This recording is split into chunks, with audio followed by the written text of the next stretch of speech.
नमस्कार। स्नातक तृतीय वर्ष के द्वितीय प्रश्न पत्र अंतर्राष्ट्रीय अर्थशास्त्र की प्रथम इकाई के इस छठे पाठ में हम अंतर्राष्ट्रीय अर्थशास्त्र के सिद्धांतों में काम आने वाले दो महत्वपूर्ण औजारों या टूल्स की बारे में बात करेंगे, जिसमें सबसे पहले है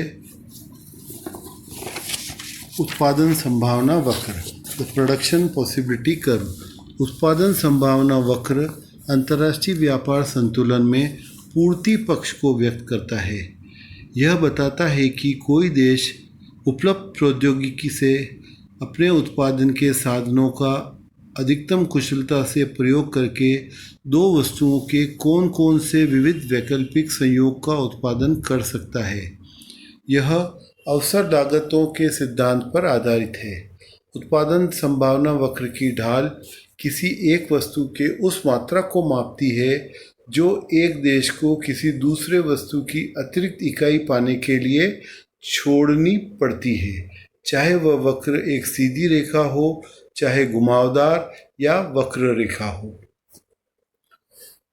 उत्पादन संभावना वक्र की ढाल अर्थव्यवस्था में कार्यशील लागत स्थितियों पर निर्भर करती है, यानी कि कॉस्ट कंडीशंस पर निर्भर करती है।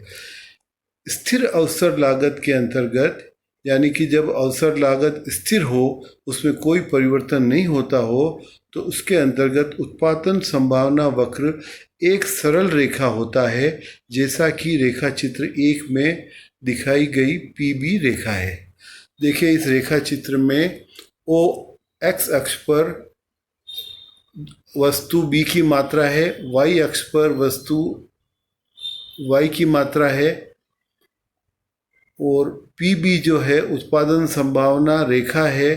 अब ये सरल रेखा है गिरते हुए ढाल वाली, क्योंकि उत्पादन जो अवसर लागत है वो स्थिर है, तो स्थिर अवसर लागतों के अंतर्गत उत्पादन संभावना वक्र एक सरल रेखा होता है, जैसा कि इस रेखा चित्र में पीबी के द्वारा दर्शाया गया है।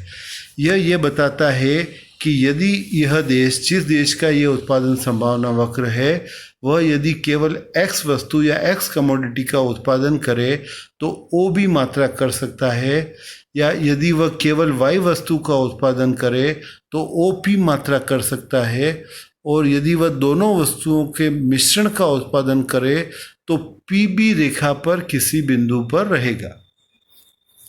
इसी प्रकार जब लागत बढ़ती अवसर लागत हो, तो बढ़ती अवसर लागतों के अंतर्गत उत्पादन संभावना वक्र मूल बिंदु के प्रति नतोदर या कॉन्केव टू द ओरिजिन होता है, जैसा कि चित्र 2 में दिखाया गया ए वक्र है।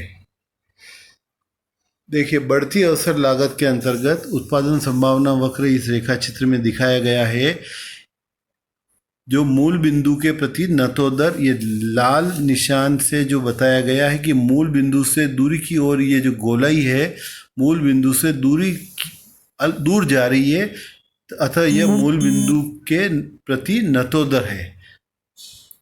यहाँ पर भी हम ये कह सकते हैं कि यदि यह देश केवल एक्स वस्तु का उत्पादन करे तो OA1 मात्रा करेगा, यदि केवल वाई वस्तु का उत्पादन करे तो OA मात्रा करेगा, तथा एक्स और वाई दोनों वस्तुओं का उत्पादन करे तो AA1 जो वक्र है इसके किसी बिंदु पर रहेगा। इसी प्रकार तीसरी जो लागत की स्थिति होती है वो है घटती अवसर लागतों के अंतर्गत उत्पादन संभावना वक्र। मूल बिंदु की ओर उन्नतोदर होता, वो पिछला वाला हमने देखा वो नतोदर था, यह उन्नतोदर यानी कि कॉन्वेक्स टू द ओरिजिन होता है, जैसा कि चित्र 3 में दिखाया गया ए वक्र है। देखिए, इस रेखा चित्र में घटती अवसर लागत के अंतर्गत उत्पादन संभावना वक्र को दिखाया गया है, जो मूल बिंदु की ओर उन्नतोदर या कॉन्वेक्स होता है। इसका जो ढलान है या इसकी जो गोलाई है वो मूल बिंदु ओ की ओर झुकी हुई है। यहाँ पर भी हम ये बता सकते हैं कि यदि यह देश इन अवसर लागतों में यदि केवल एक्स वस्तु का उत्पादन करता है तो OA1 मात्रा कर सकता है। यदि केवल Y वस्तु का उत्पादन करता है तो OA मात्रा कर सकता है, तथा दोनों वस्तुओं का उत्पादन करेगा तो AA1 वक्र पे किसी बिंदु पर रहेगा। इस प्रकार उत्पादन संभावना वक्र 3 अलग अलग लागत स्थितियों में उनका आकार किस प्रकार का होता है तथा वह क्या प्रदर्शित करते हैं, यह हमने समझा है।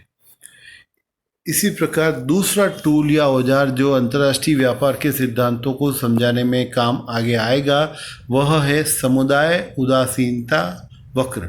समुदाय उदासीनता वक्र अथवा सामाजिक उदासीनता वक्र, जिसको अंग्रेजी में कम्युनिटी इंडिफरेंस कर्व CII कहते हैं, अंतर्राष्ट्रीय व्यापार संतुलन में मांग पक्ष को व्यक्त करता है।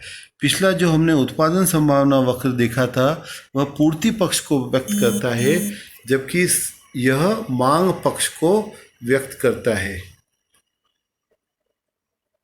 समुदाय उदासीनता वक्र दो वस्तुओं के उन विविध संयोगों को व्यक्त करता है जो समुदाय को समान संतुष्टि प्रदान करते हैं।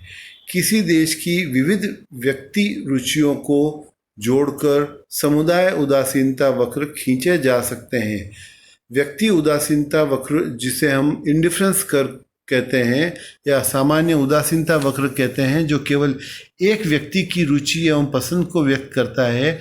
यहाँ पर समुदाय उदासीनता वक्र है जो सभी व्यक्तियों के समुदाय की रुचि और फैशन को प्रदर्शित करता है। तो व्यक्ति उदासीनता वक्रों की जो विशेषताएं हैं वही विशेषताएं समुदाय उदासीनता वक्रों की भी होती है। रेखा चित्र 4 में CI1, CI2, CI3 वक्रों द्वारा समुदाय उदासीनता वक्र को व्यक्त किया गया है। CI1 वक्र पर स्थित सभी बिंदु जैसे A और B समुदाय को समान संतुष्टि प्रदान करते हैं। देखिए इस रेखा चित्र में x अक्ष पर x कमोडिटी या x वस्तु की मात्रा है, y अक्ष पर y कमोडिटी या y वस्तु की मात्रा है, O मूल बिंदु है, CI1, CI2, CI3 ये तीनों समुदाय अनधिमान वक्र या कम्युनिटी इंडिफरेंस कर्व को प्रदर्शित कर रहे हैं।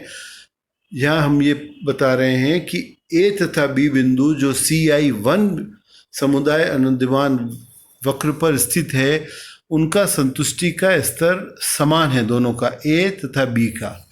इसी प्रकार अधिक ऊंचे समुदाय उदासीनता वक्र समुदाय को अधिक संतुष्टि प्रदान करते हैं, जैसे कि CI1 वक्र पर स्थित A तथा B बिंदु की अपेक्षा CI2 वक्र पर स्थित बिंदु E समुदाय को अधिक संतुष्टि प्रदान करता है। दूसरे शब्दों में देखिए, A और B की अपेक्षा E बिंदु अधिक संतुष्टि प्रदान करता है क्योंकि वह ऊंचे उदासीनता वक्र पर स्थित है।